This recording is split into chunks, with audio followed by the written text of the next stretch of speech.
अष्टावक्र मुनि बोले, यथा तथोपदेशेन कृतार्थः सक्तु बुद्धिमान आजीवमपि जिज्ञासु परस्तत्र विमुहति।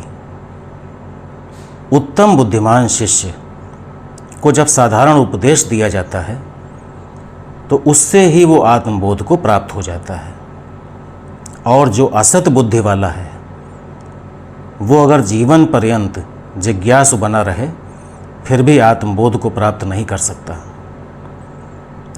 किसी भी ज्ञान की प्राप्ति असत के रहते नहीं हो सकती। जहाँ पर असत है वहाँ पर ज्ञान नहीं आ सकता।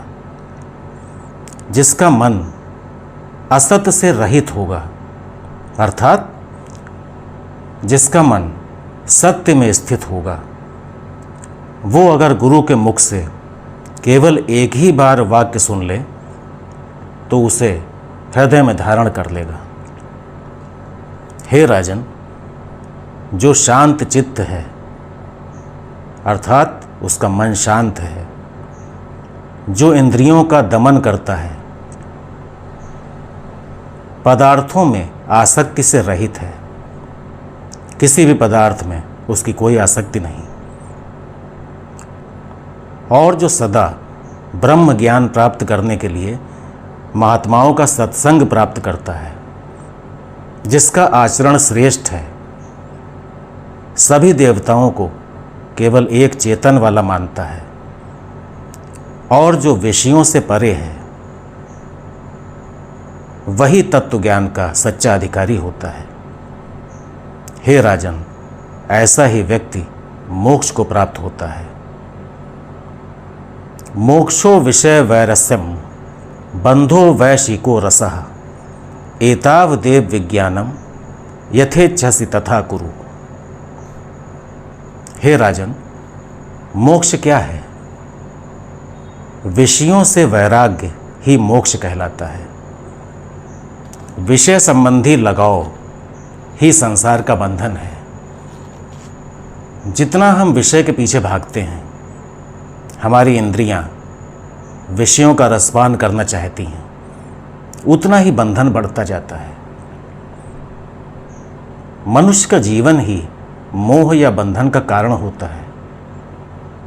जब मन आसक्त हो जाता है तो वो नाना प्रकार के बंधन में बंध जाता है, और जब वो विषयों से नाता तोड़ लेता है तो उसकी यात्रा मोक्ष की ओर आरंभ हो जाती है। अगर मोक्ष और बंधन की परिभाषा की जाए तो यही उत्तम परिभाषा होगी कि विषयों से आसक्त होना बंधन है और विषयों से नाता तोड़ लेना मोक्ष है। अब जैसी जीव की इच्छा हो वैसा करे। ये चयन हमारा है। यदि हम विषय की ओर उन्मुख होते हैं, इंद्रियों की इच्छा के अनुसार कार्य करते हैं, तो हमारा बंधन उतना ही दृढ़ होता चला जाएगा।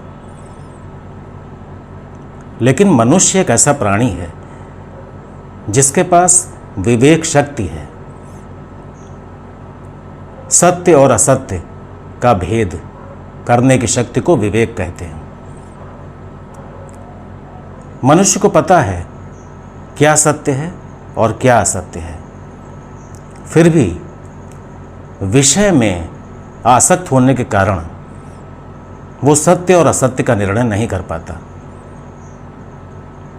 उसको पता है कि यह सत्य है, फिर भी उस सत्य पर चलना उसके लिए मुश्किल होता है, क्योंकि इंद्रियां बहुत ही बलपूर्वक उसके विवेक को हर लेती हैं, और विवेक के हर जाने के बाद मनुष्य निर्णय नहीं ले पाता, किसी प्रकार का निर्णय लेने में अक्षम हो जाता है। तो अगर मनुष्य अपने विवेक का प्रयोग नहीं करता है तो इसमें दोष किसका है? मनुष्य का। जो मनुष्य जितना ही विवेक से काम लेता है वो उतना ही आत्मज्ञानी होता है। उतना ही अधिक तत्वज्ञानी होता है। हे राजन, तत्व ज्ञान के अलावा और कोई भी उपाय ऐसा नहीं है जिससे विषय में आसक्ति का नाश हो सके।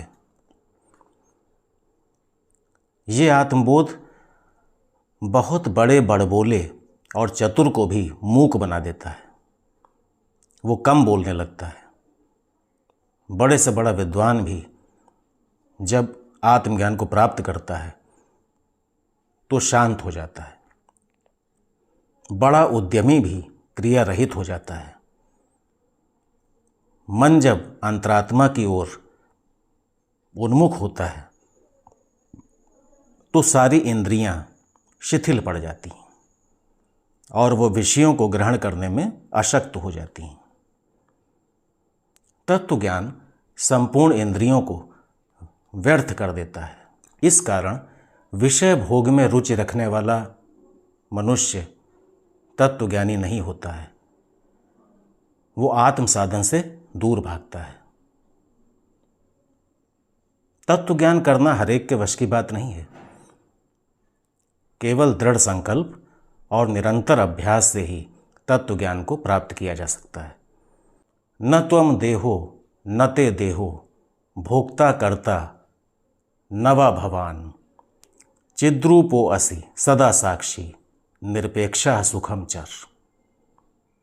हे राजन, जीव पंचभूतात्मक देह नहीं है, क्योंकि देह तो जड़ है, देह तो अनित्य है, जबकि जीव चैतन्य रूप है, नित्य है। इस कारण जीव का देह से किसी प्रकार का संबंध नहीं है। इसीलिए जीव न करता है न भोगता है।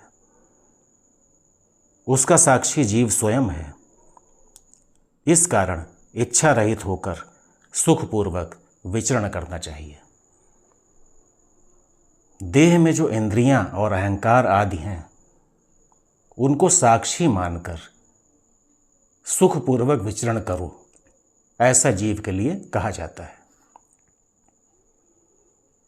राग द्वेषो मनोधर्मो न मनस्ते कदाचन निर्विकल्पो असि बोधात्मा निर्विकारः सुखम चर। राग और द्वेष तो मन के धर्म हैं। इनका किसी और से किसी प्रकार का भी कोई संबंध नहीं है।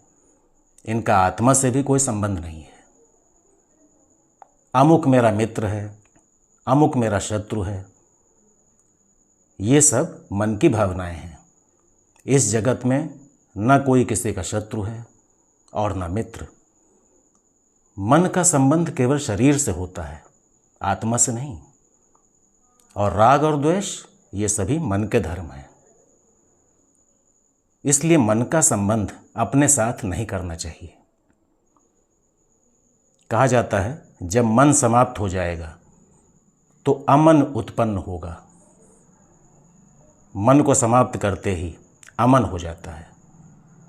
और हम कहते हैं कि अमन और चैन, तो यहाँ पर अमन का अर्थ है जहाँ पर हम मन के पार निकल जाते हैं, वहीं पर अमन और शांति उत्पन्न हो जाती है। श्रुतियों और स्मृतियों में आत्मा का उल्लेख किया गया है। आत्मा शब्द स्पर्श, रूप, रस आदि से रहित है। न उसका आदि है न अंत। आत्मा शुद्ध बुद्ध और मुक्त है। आत्मा बंधन रहित है। उसमें कोई राग द्वेष नहीं है। अगर राग और द्वेष आत्मा के कर्म माने जाएं, तो मुक्ति कभी भी संभव नहीं हो सकती है। आत्मा ही जीव को बंधन मुक्त करती है। यदि आत्मज्ञानी उसका आश्रय लेता है तो ऐसा संभव है।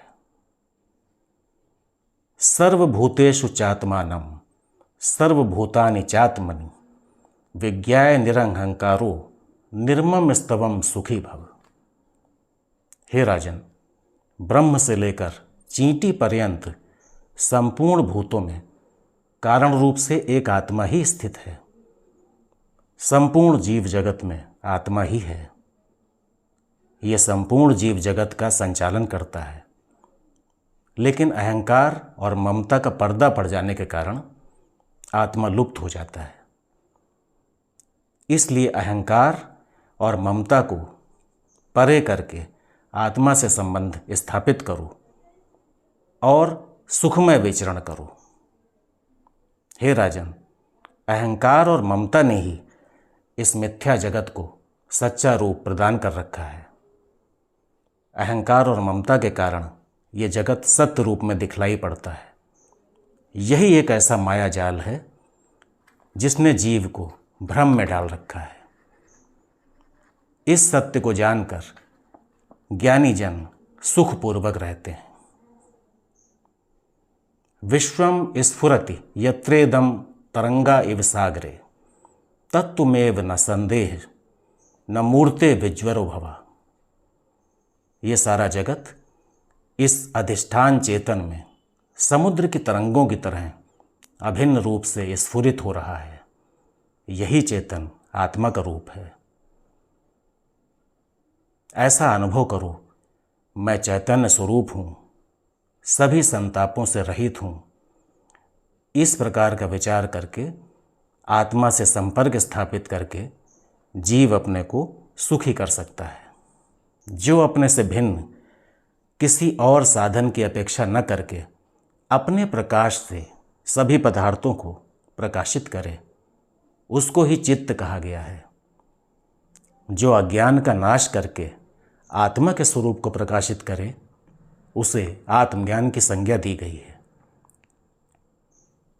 जो अपने को जानने के साथ साथ भिन्न भिन्न सभी पदार्थों को जाने, वही चेतन कहलाता है। जो अपने को न जाने, अपने से भिन्न किसी पदार्थ को न जाने, वो जड़ कहलाता है। इसलिए आत्मा चेतन है और आत्मा से भिन्न संपूर्ण घट आदि पदार्थ जड़ हैं। इसी कारण ज्ञान और चैतन्य से काम लेकर जीव अपना कल्याण कर सकता है। इस संपूर्ण जगत में माया ने आत्मा के स्वरूप को छुपा रखा है। माया रूपी मोह ममता विषय वासनाओं का ऐसा जाल फैलाती है कि आत्मा तक विरले ही पहुंच पाते हैं। हे राजन, इस माया को जानो, इसके पर्दे को हटाने का प्रयास करो, जिसके पीछे आत्मा छुपी हुई है। जैसे ही ये माया का पर्दा हटता है, आप आत्मा तक पहुंच जाते हो, जो आपका वास्तविक स्वरूप है। अपने वास्तविक स्वरूप तक पहुंचो, माया के पार जाओ, मन को अमन करो, जड़ और चेतन में भेद जानो, ममता और अहंकार का त्याग करो। इसके पश्चात आप सदैव सुखी और शांत रह सकेंगे। यही जीवन का रहस्य है। इसी को जानना मनुष्य योनि का आवश्यक धर्म है।